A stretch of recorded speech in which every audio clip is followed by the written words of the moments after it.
جو شخص اللہ کا تقوی اختیار کرے گا اللہ اس کے لیے راستہ پیدا کر دے گا، جہاں بالکل نظر نہیں آئے گا کہ کوئی راستہ، اللہ راستہ پیدا کر دے گا۔ اس اعتبار سے اللہ مخرج پیدا کرتا ہے۔ تم صحیح طریقے پر چلتے رہو، تقوی اختیار کرو، صحیح راستے پر جد و جہد کرو، یہ کام اللہ پر چھوڑو۔ کب اسے منظور ہے اس کا کامیاب ہونا؟ جب ہوگا وہ راستہ ایسا کھول دے گا کہ تمہیں گمان بھی نہیں ہوگا۔ وَيَرْزُقْهُ مِنْ حَيْثُ لَا يَحْتَسِبُ، اور اسے رزق دے گا وہاں سے جہاں سے اسے گمان بھی نہیں ہوگا۔ تو اللہ تو کہتا ہے رازق میں ہوں، ہے ایمان اور یقین اس پر،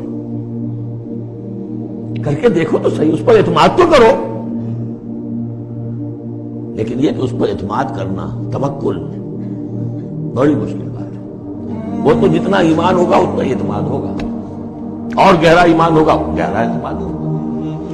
وَمَن يَتَّقِ اللَّهَ يَجْعَل لَّهُ مَخْرَجًا وَيَرْزُقْهُ مِنْ حَيْثُ لَا يَحْتَسِبُ وَمَن يَتَوَكَّلْ عَلَى اللَّهِ فَهُوَ حَسْبُهُ۔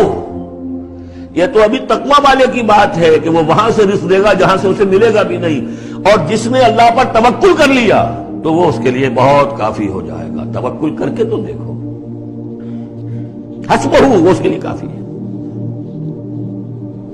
یہاں تک فرمایا ہے اگر کوئی مسلمان اپنے کسی بھائی کی ضرورت پوری کرنے میں لگ رہا ہے، اپنا وقت صرف کر رہا ہے، اللہ اس کی ضرورت پوری کرنی شروع کر دیتا ہے۔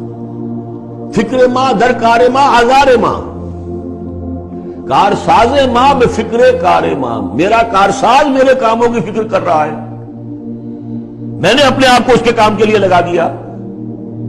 وہ دنیا میں بھی ذرا سا بھی کوئی شریف انسان ہوگا، آپ اس کے ہو جائیں وہ آپ کو چھوڑ دے گا پھر کہیں؟ شرافت ہو، مروت ہو، آپ اللہ کے بن کر تو دیکھیے، پھر وہ کارساز ہے۔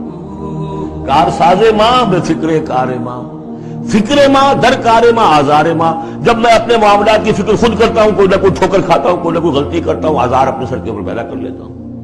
اپنے آپ کو حوالے کرو، اس کا نام ہے تفویض الامر الی اللہ، افوض امری الی اللہ ان اللہ بصیر بالعباد۔